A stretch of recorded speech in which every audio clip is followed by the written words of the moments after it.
I've never been so happy and so extremely upset at you. Like, literally.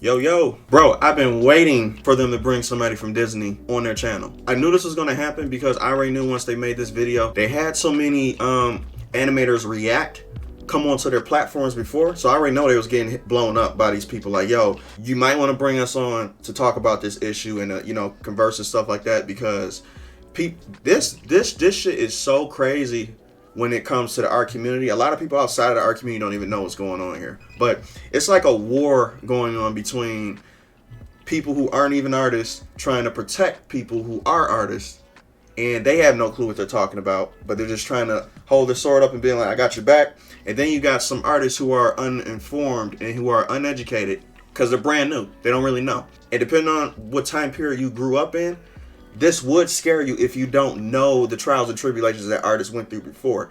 This shit is nothing new. This AI technology, these new heights to expanding the art field and to doing things easier and better. Most people who are brand new think that this is the apocalypse. We had the apocalypse, quote unquote, happen in our field a total of maybe 6 or 7 times when it comes to a bunch of innovations that happen in the field. But if you don't know, you don't know. So I'm glad they bringing somebody on from Disney. They won't invite nobody who's not a professional in their show to talk about this type of stuff. So I want to see exactly what he's going to say, because this is a very important video for them to make. So let's go check this out. At age 27, I was the youngest director in Disney history at that time. And I just went into it going, I'm going to go through this door and I'm just going to do my best. Have a great pretty boy. So you guys didn't just bring with you drawings from Aladdin. We also have some drawings from Pocahontas. Crazy. Here's the goal. What's your father say, brother? This is AI. This is AI. And amongst many other things. AI. No, look how good that looks. I feel like you see what he says? He's an appreciator of it, though. He said, look how good that looks. Now, if it was any other person who is like an anime enthusiast, they wouldn't even think that he would say that in a million years. And he's been working in the industry since he was young. He's an OG for real. And the first thing he says, because he's an artist, when we see shit that we know to take creativity, we're going to be like, we admire it and we give you your flowers for it, because it's like another milestone for us. We have never-ending goal lists when it comes to innovation in the field. So this is exactly how an artist would react. We'll just be like, damn, that looks good. And then we will ask the questions, how did you do it? That's the first thing we will do. Like reality or logic or something, my head is kind of twisted and changed in a way now. My heart is beating. I don't know if you can pick that up on this. Look at that. This is a groundbreaking moment. I can't believe we're here for it. You see what he said?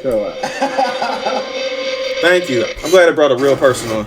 Tom Bancroft is joining us. He's brought his brother, Tony Bancroft. So Tony, why don't you kick things off? Tell us a little bit about yourself. What have you worked on? I've worked in animation like my whole career, 33 years or something. Mostly at Disney. I animated Pumbaa the Warthog in The Lion King. On Beauty and the Beast, it was Cogsworth the Clock. Iago in Aladdin. Oh yeah. Oh, he got some stamps. Disney's Mulan. Woo! Man, what a resume. He directed. And Tom, last time you joined us, you gave us a little insight into all the incredible stuff you've worked on as well, but just for a little refresher for everybody. So a lot of the same movies. Tony actually worked at the same time at Disney. I was in the Florida studio, Disney Florida studio. Tony was in the California studio. Right. Actually brought some original drawings from Pocahontas. Let's go. I got some from Aladdin of Iago the parrot. There's nothing more special than when people who are working these things bring in like this piece of history with them. Well, let's jump in. This is history. You know how much those books are worth when it comes to animation? Jesus Christ. This shit will sell like crazy. There's some collectors who, like the guy who just watched the what's his name? Mother's Basement. There's going to be some guy like Mother's Basement who's a collector enthusiast that will pay millions for this shit, because they relish in the times to where that shit was made. These artists keep it because it's like a milestone and it's a staple that they're proud of. We as artists, we like to see the next thing. We like to innovate. We like to keep on going up, keep climbing up the ladder. We don't want to stay here. It's just like a ladder. When we climb up the ladder and we get pretty far up and we look down, we like, damn, I can't believe I got that far. We don't want to just stay there. We want to see how far we can go. We want to keep on going. That's how we are as artists. So these books will take a sell. look at some of this work and hear some cool insights. They will never sell it though. Don't warm yourself by the fire. Thank you. Nope, nope, nope. Oh, this is crazy. This is literally my first animated scene at Disney. Wow. They didn't have a lot to give out, and I was like a junior animator and stuff, so I literally got the doors opening up as the Beast came in. Oh, hello. That's it! That's his. Oh yeah, I worked like a week on these And doors. it did a little, So it did a little wobble too. That's kind of. I wonder what made him do that though. Like probably because like it's supposed to add to the charm of the movie and stuff. But it did a little bit of a bend, kind of like foil. Doors don't really react like that, but it's to show that it's a cartoon and it's more lively. It gives it more of a. Polar Express did it too with the train scene, which I'm gonna show that in a minute too. They try to implement little quirky animation stuff into 3D animation, and it's kind of jarring to see it in a 3D setting, but in the 2D setting it's very, very passable. put love and care into those lines, you know. You put a week into that? They paid you for a week? I got like a week's Wow. wage off of Disney off of that, yeah. See Wow. how they kind of vibrate a little bit too? See, yep. I wanted a little like, you know, cartoony shake to them. When you're coming into Disney for like the very first time, you're going to work on a movie. What kind of stuff do they usually give you? Is it things like that? Like I need a Yeah, door, that or like and we get what's called booger animation, and I have a couple of those in here. And booger animation is basically just like these long wide shots of the characters, and they're really small. So, you know, literally it is small little booger-sized drawings. Exactly. I also did booger animation on Beauty and the Beast, but mine was a lot of those guys carrying the log and like, let's. Oh, that's pretty. Yeah. Kill the Basically, beast. most all the incidental characters. If it wasn't Gaston, I probably did it in the whole "Let's Go Kill the Beast." so basically anybody with a pitchfork or torch in the background. Yeah. That takes a lot of time. This little shit is not nothing to fuck with, for real. Like it may seem like it's easy, but it's not. The bigger stuff I would rather do because you can see the detail a lot more better, and it's easier to track bigger images, but smaller images is very, very time consuming. That's a lot of fucking work. It is weird being as old as we are, looking back at stuff that we did in our 20s, probably Wow. 30s, Yeah. at the very latest. But unlike Tony, I'm doing those like crowds of them in a week instead of just 2 doors. Oh, he a beast. I was in the Burbank studio, like the kind of the Yeah. A-list, and Tom was like in Florida doing this. He was like the B-list. It's like group. Disney's sweatshop in the 90s. Yeah. I wonder how much they were paying them per week on the way just to do a project like that. I wonder how much that would pay. That's 3D. So we're going to take a jump over to Aladdin now. We both worked on Aladdin, and actually we both did Iago, but Tony did more Yes. Iago than I did. Yeah, we're both credited for that. Tom did some other characters too, a little bit of Jafar and stuff. But I did this whole sequence here with Iago acting like a parrot, and then the Sultan loves to feed him crackers. He doesn't want them. Have a cracker, pretty boy. Shoves it in his mouth. It's very cartoony too. My supervising animator, Iago, Will Finn, was like, just shove his fist all the way through the back of his throat. And I was like, can we do that? It seems really cartoony for this movie, but he's like, yeah, just shove it in there. And so Too I funny. brought the drawings from this scene too, because I thought it was just a lot of fun.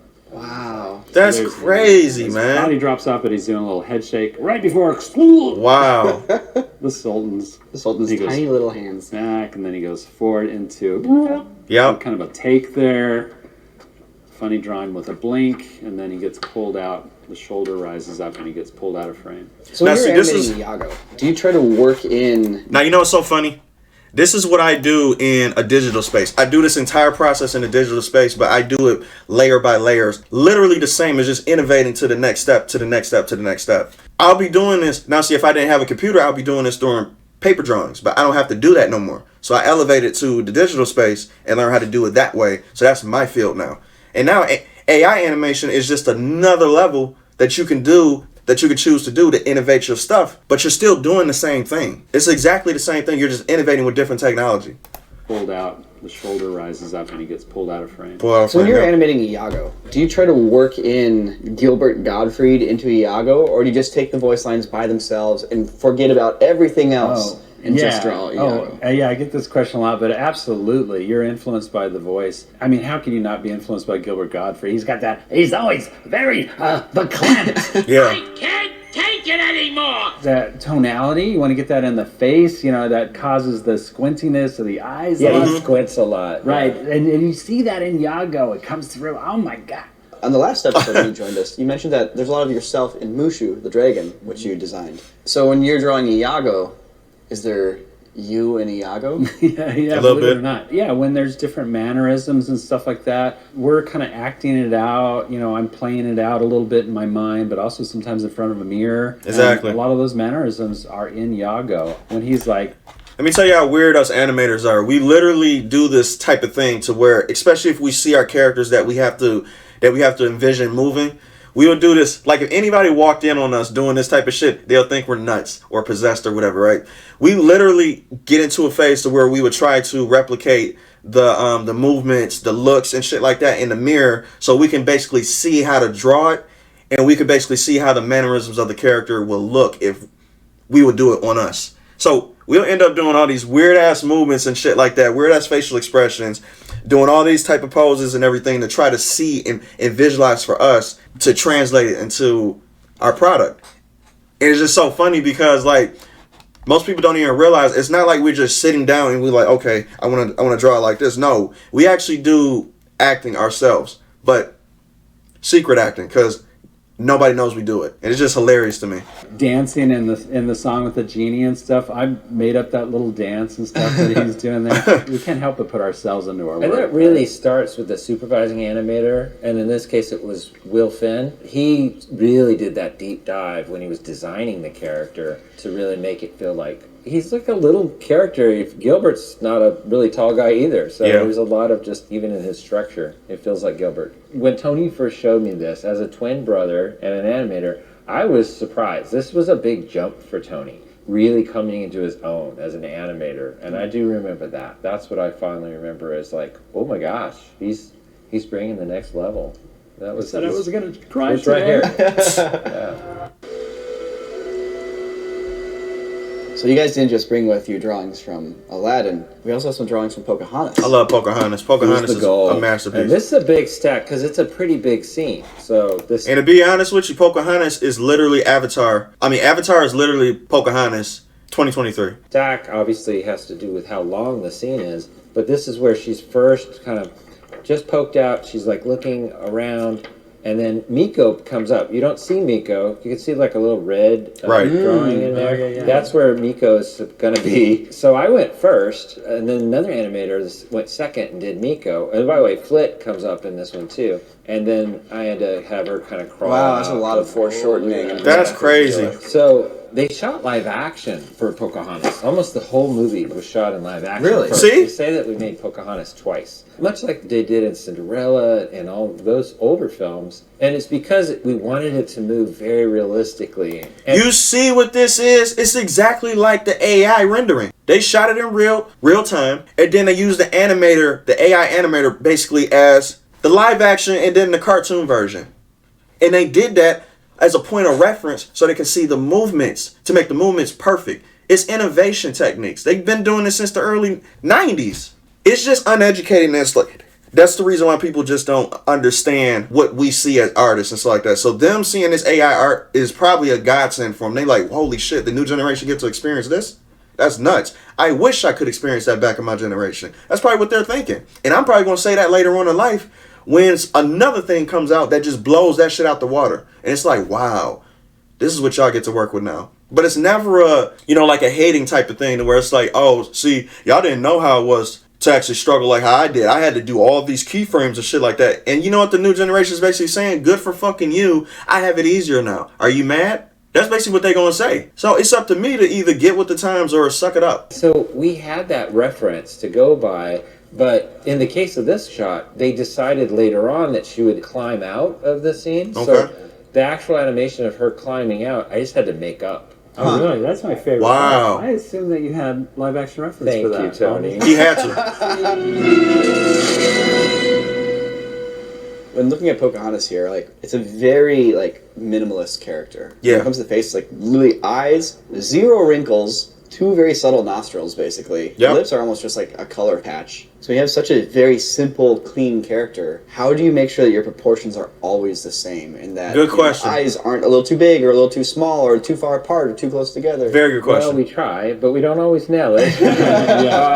The cleanup department at Disney was super important, and I want to give them a lot of credit because on a film like Pocahontas especially, there was about 20 different animators on Pocahontas. I bet. Blinky was the supervising animator, animator, and he knew how to draw her. All the rest of us were just trying to draw like Glenn. And he would do drawovers over our drawings, and there's a lot in that scene I just showed where he had gone over and improved it and made it look more like her, and then I would go from there. And so that guidance is a big part of what you're asking. And of course the model sheets, that's why we make model sheets. It's so we can look at them constantly as we're drawing and go, okay, that's the distance between her eyes, and we can kind of, you get good at seeing the positive and the negative shapes of how the character. And you know what too? You actually do this with your own characters as well. Like when you I'm pretty sure there's a lot of inspiring animators and inspiring artists that actually watching these videos that actually want to know what we actually think. We do this behind the scenes all the time. I got spreadsheets of my characters, which I'm gonna show right now.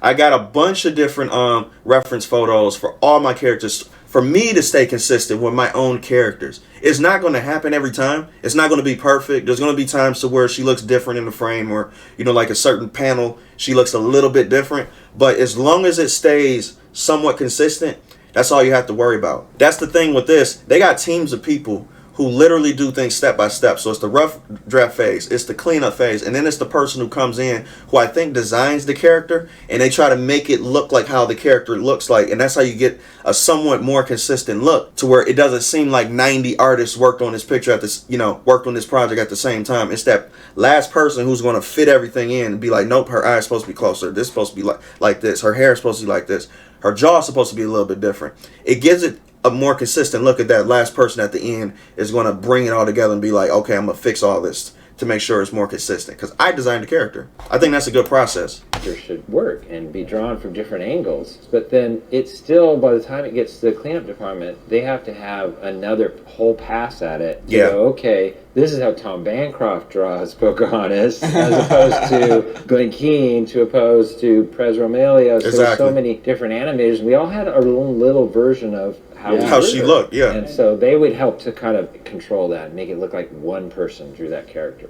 Looking back, I just said that. That's awesome. Wow. It's like a yearbook. All these shots were done by people we knew and cared about, and we crazy. see it in them. You know, we see them inside of those scenes. So hey, here we are talking about classic Disney animated films in the 90s. What are some classic non-Disney animated films from the 90s that you might want to see us look at in the show? Please leave a comment down below. Anime, buddy. Classic Lion King. Okay, so this is a good sequence because it's one of the only times that we worked 3,000 miles apart. I was in Florida, he was in the California studio, yet we were working on the exact same sequence at the same time. Jeez, it's a lion! Run, Pumbaa, move it! Hey! Yeah, I did Pumbaa in this one. Mike Surrey, who was a good buddy of mine, we shared an office together. He did Timon. And then Tom came into town from Florida to do young Simba. He was assigned to young Simba on the film. Repeat after me. Hakuna Matata. Hakuna Matata. Hakuna What a Matata. wonderful phrase. I did that one there where he says, Hakuna Matata. And I did this like Jimmy Durante thing with his nose there, like when he comes towards camera, he goes, Hatata. Hakuna Matata? Yeah, it's our motto. How do you get human expressions onto an animal's face? Really? That's like the bread and butter of Disney. It is. We're doing that with the objects in Beauty and the Beast. And that's why the Disney adaptations of the CG versions fail. They fail because they're not allowed, because when you have something looking so realistic, it's basically impossible to get human emotion on things that's not human because it looks uncanny. It doesn't look real. So that's where the heart and soul of Disney lies at. And that's the reason why most of these 3D adaptations of these Disney movies fucking fail. They don't have the heart and soul as the original Disney movies. And that's because of these animators. These animators do an excellent job at that. With animals, we do the same things. It really is just a matter of trying to dig deep into the anatomy, the understanding of the actual animal, and then caricaturizing them, giving these human attributes. Exactly. I mean, this is the heart of acting. Like back in the day, they used to call us actors with a pencil. You know, a lot of people talk about, oh, the drawing and how hard. That's the original. You know, really the hardest part for us as animators was the part we didn't ever talk about, which was the acting. Thank the you. Performance part. And then the drawing part of it Is secondary. hopefully is secondary.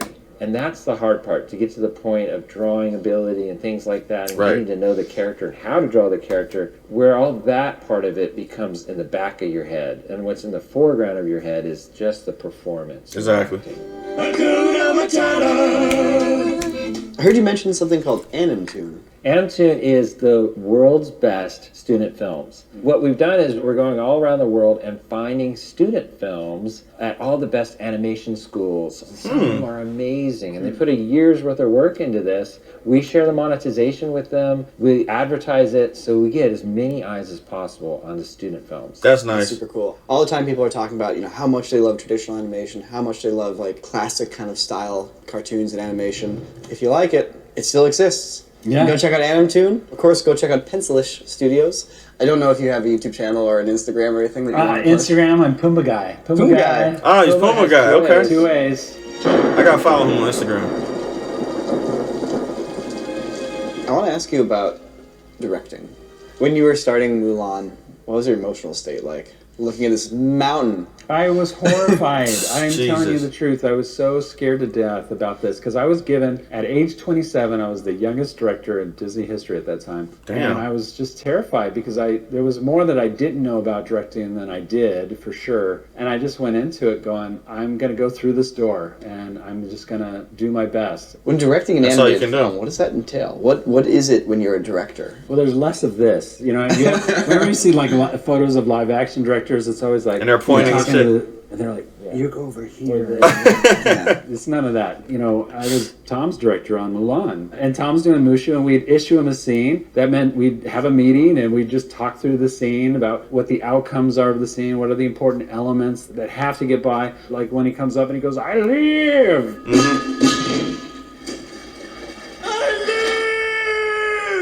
That was a great example of where Tom surpassed, as an actor, what we were expecting in that moment. Right. But as a director, working with an actor, like Tom in this case, we love that he's coming up with performance ideas that fits right into what that moment is. And then sometimes we're catching things that need to be fixed or refined because we're looking at, the overall, the big picture, where an animator, in this case, is only thinking scene to scene. Tom's head is all in the moment, and we're thinking more big picture of maybe an overall arc. Well, we're going to say that because Mushu's going to do that later. Those kind of things are really key to bring up in a director's meeting.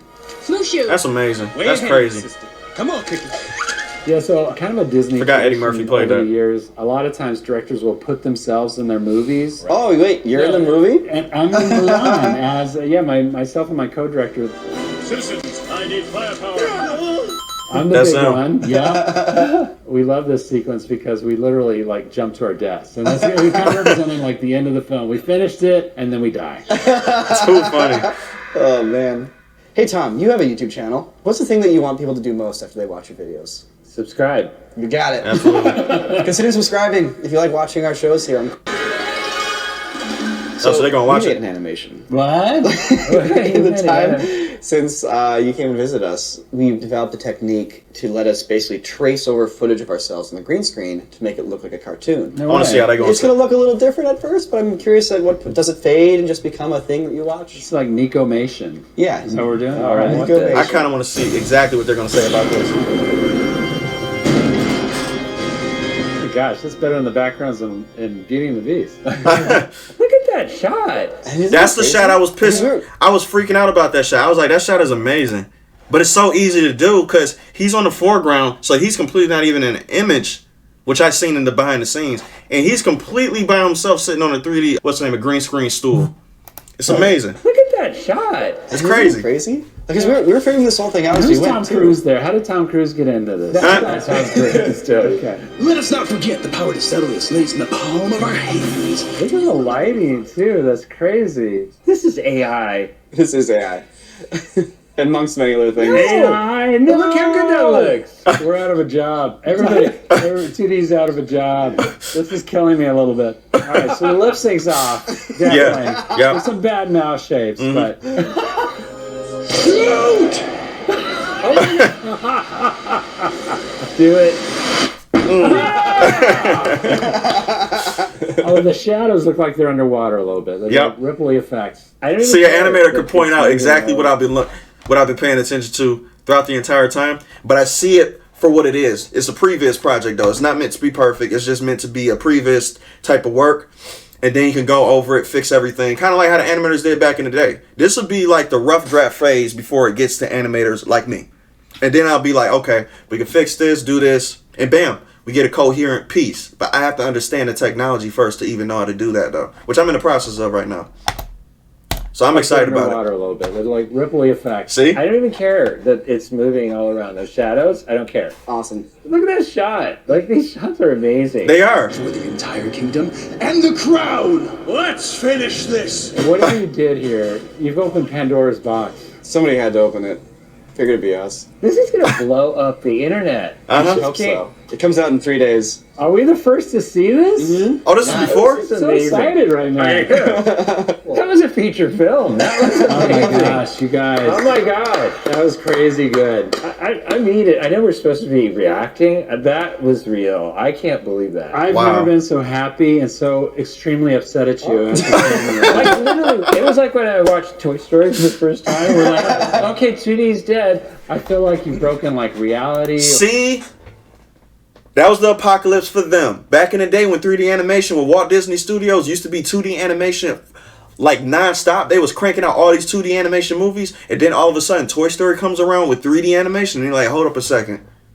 Is there even a point of us anymore? We're not going to be doing 2D animation and stuff. So that's why I say it's very hypocritical for people to be getting pissed off at this shit. There were so many different avenues and benchmarks that happened during the animation industry that was an apocalypse for certain people. But then they still realized, oh, there's still a need for us. We're still going to be around. There's still going to be a bunch of things that we can do. There's still a bunch of projects that we can do and stuff like that. So we're not going nowhere. It's the same as AI. I've been dealing with this for years.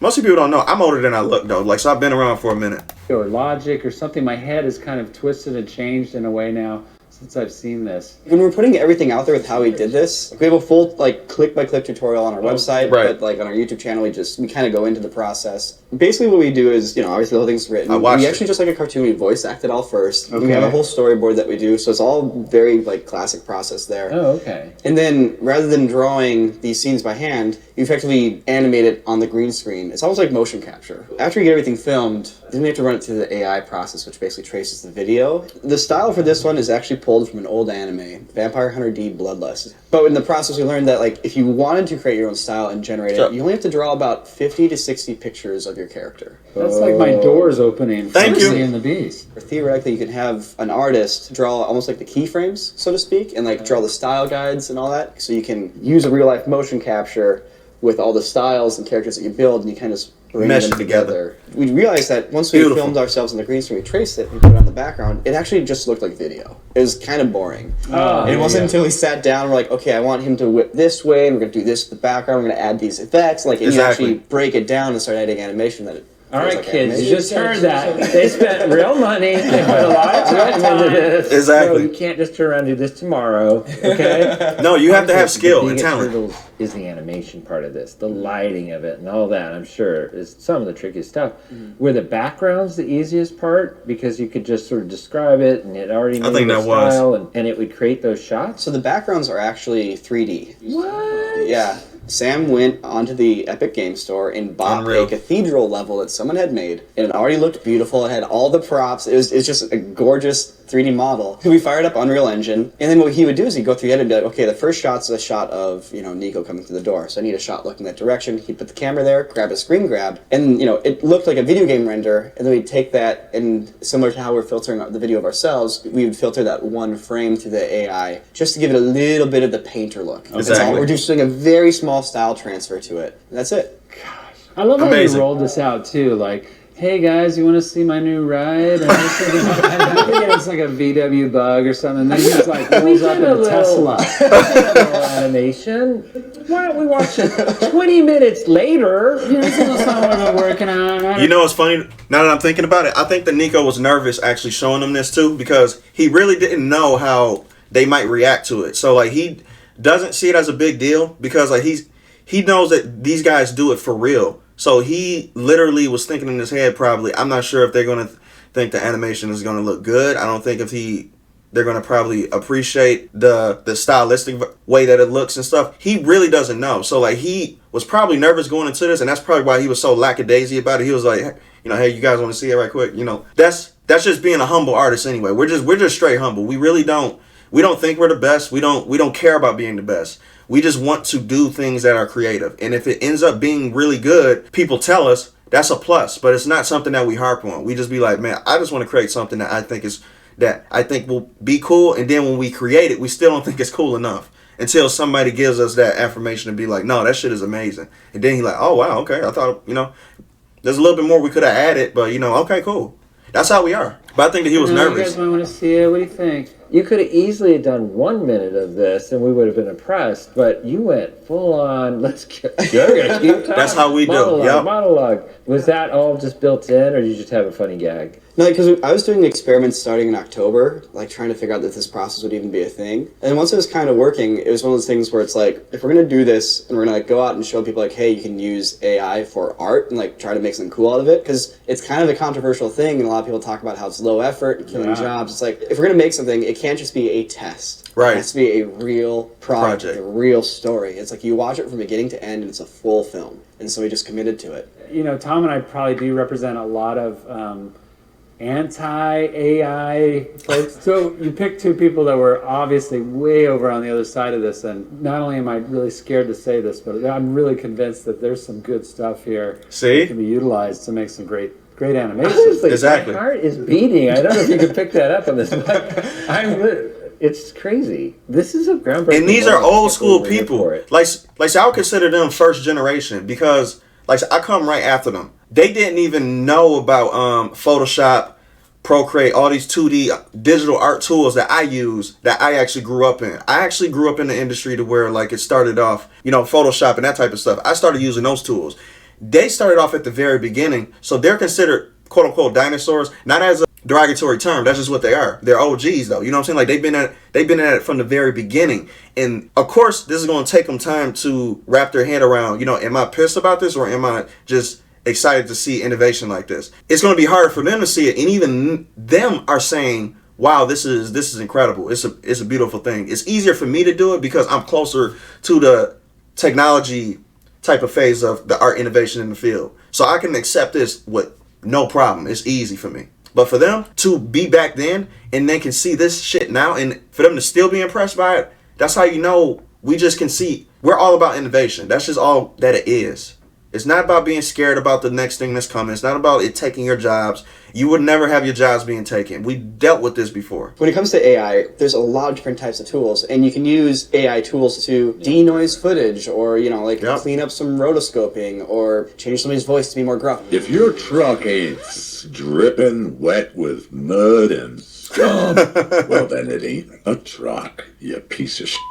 There's so many tools in that world. I don't want to see people just ripping off other people. Exactly. What I do want to see is it becoming easier for people to make things. I hope when people look at this, they don't see us as we're killing things necessarily. I don't at all. More so we're enabling And let's things. be honest, you guys are artists, right? Right. So you definitely had to be an artist to make this. Thank you. You can't just say, AI, make this. It can make it look pretty. It can't make it go to the next level that you guys went to. Thank you. There's so many abstract visual elements in animation, especially anime, where it's sometimes the background goes away, sometimes there's speed lines, sometimes there's not speed lines. These are all decisions that are very abstract decisions that a human has to make and decide. That's the key, I think. It really comes down to artistic choices should be made by artists. And I Thank think you. that's the thing that at first is like, what? The computer did all this? But it's not. It's you guys are artists. You guys are making all these choices, iterations and iterations of choices to come to this. Yep. So it's valid. I get that. Tear coming down. I feel like I'm going to throw up. Well done. You killed animation. Well fucking done. I'm glad you made this video. Corridor crew. It's over. I really appreciate you guys coming in, because even though we're trying all this crazy new stuff, you guys are the ones that have actually done the work and made the pieces that culture remembers. And it's an honor to have you guys here, and to just be able to show you my stuff and see you guys get a little bit excited about it really means a lot. But also holding these actual drawings, which I consider little bits of history, it's crazy. Really special. So thanks for joining us. Thanks, man. Yeah. It all comes back to hire us, please.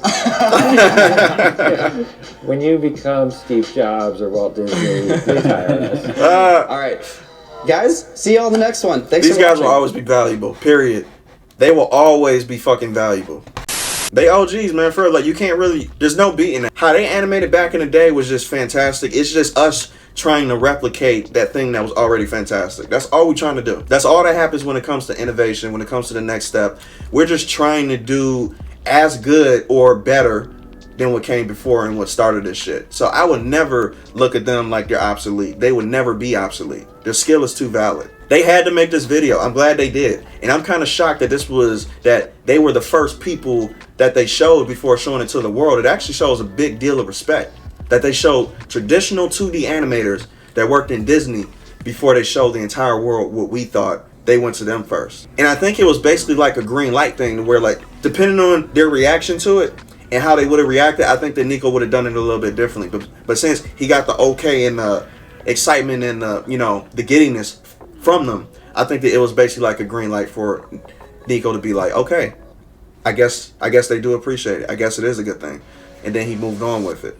Brother, you got my stamp of approval. I love this shit. I'm working on it right now behind the scenes. I'm training myself on how to use this technology so that I can propel my projects further than what I've been doing before. So I'm trying to actually move on and innovate and basically teach myself how to use these new tools and shit like that. You basically expanded my world farther than what I thought it could actually be. I wouldn't even think I would be living in this time right now to where what I've been doing for a long time could possibly be easier.